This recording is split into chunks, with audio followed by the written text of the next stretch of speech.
नमस्कार। चंद्रकांत भाई भट्ट अमेरिका से। कहीं ना कहीं कोई न कोई एक शुरुआत करता है और वो बिजनेस कहाँ से कहाँ चला जाता है, फिर उसका अस्त भी हो जाता है। हर दशक में हर बिजनेस में चेंज टेक्नोलॉजी के साथ, विज्ञान के साथ, समय के साथ होती है, ज़रूरियात के साथ होती है। आज जो टेक्नोक्रेट्स क्या से क्या कर सकते हैं, मैं उस ज़माने के उस दौर की बात करता हूँ। 65 to 76 न्यू कमर्शियल मिल आज तो बंद हो गई। 3,000 कारीगर काम करते थे। आज वहाँ प्राणी पक्षी जंगल जैसा हो गया है। तो वो उस दौर था जिसमें टेक्सटाइल उद्योग के वो पिता दिवंगत रणछोड़दास छोटालाल को कहा जाता था। उसका जन्म हुआ था 29 अप्रैल 1823 को, और हिंदुस्तान में उगाए गए कपास ने ब्रिटेन ब्रिटेन को ले लिया, उधर ले जाते थे और अपना कपड़ा वहाँ बनाया और बड़ी कीमत से यहाँ भारत में वो बिजनेस करते थे, हिंदुस्तान को बेचते थे। तो ये इंसान ने उन्होंने ब्रिटेन से मशीनरी की शुरुआत की और कई प्राकृतिक परिस्थितियों का सामना किया। और देखो, 26 मई 1864 को Shahpur Ahmedabad spinning and weaving mill company में शुरू किया और भविष्य के मैनचेस्टर की नींव रखी। और कपड़ा बुनाई वो रणछोड़ रेडियो के रूप में वो प्रसिद्ध थे। रणछोड़ रेडियो उस ज़माने में। अब वो शाहपुर में आज जाएंगे, आपको कुछ नहीं मिलेगा। ये अहमदाबाद में टेक्सटाइल उद्योग धीरे धीरे खत्म, जहाँ मैं भी था। आज कहाँ से कहाँ दुनिया बदल गई है। चलो आगे मैं बात करता हूँ कि परिस्थितियों के अनुसार दुनिया बदलती है।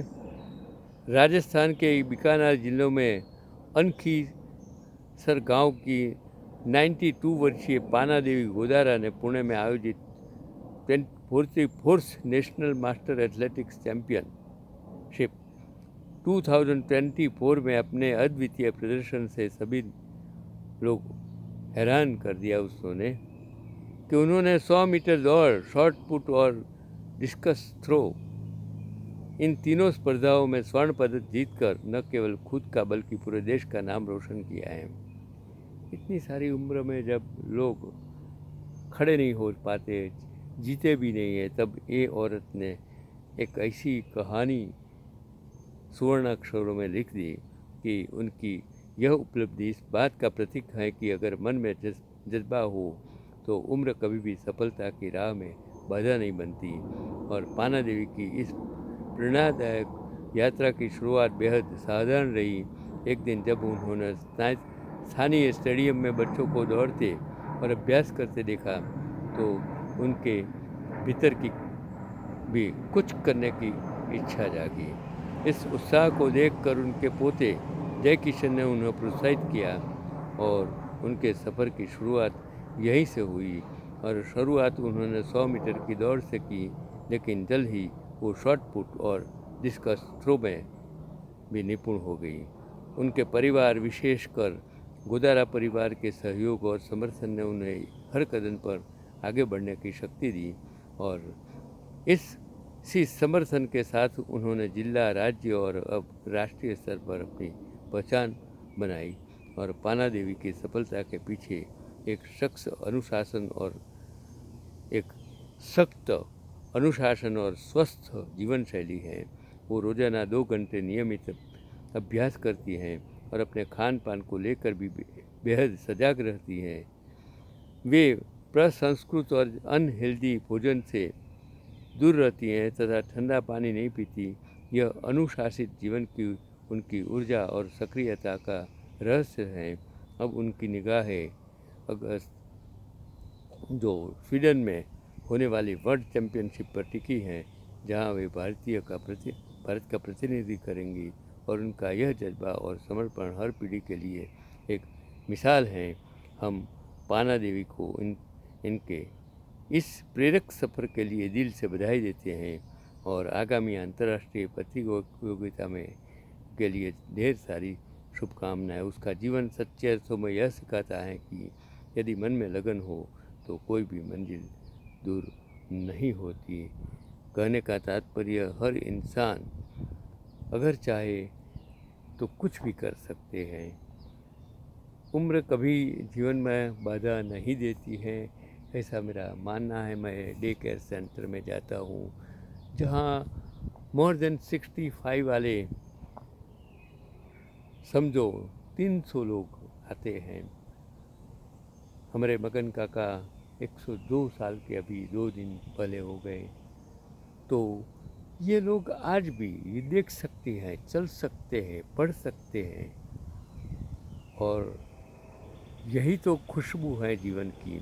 अगर हम चाहे हेल्दी खाना खाए, हेल्दी सोच रखे, हेल्दी जीवन शैली बनाए और कुछ करने की तमन्ना ज़िंदगी में हो, तो कहीं भी कुछ भी बाधा आपको कहीं भी रोक नहीं सकती है।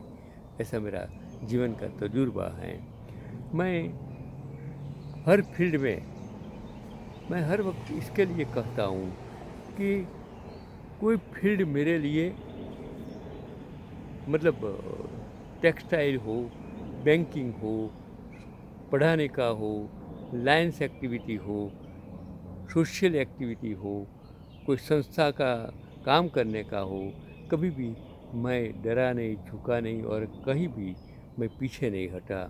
और यही मेरे जीवन की एक सक्सेस है कि मैं इतने कम से कम 8-10 साल से ये सोशल मीडिया जब से आया, मैंने सीखा, अपने आप पढ़ा, अपने आप को तैयार किया, और मैंने सोचा कि जो मैं कर सकता हूँ, जो मैं पढ़ सकता हूँ, जो मेरे पास स्किल है, शक्ति है, नॉलेज है, तो क्यों न मैं आप तक ये पहुँचाने की कोशिश करूँ।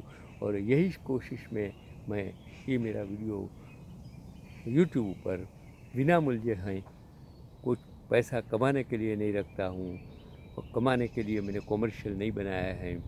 आप भी उसको आगे भेज सकते हैं, किसी को मदद हो सकती है, आपको भी इंस्पिरेशन मिल सकता है।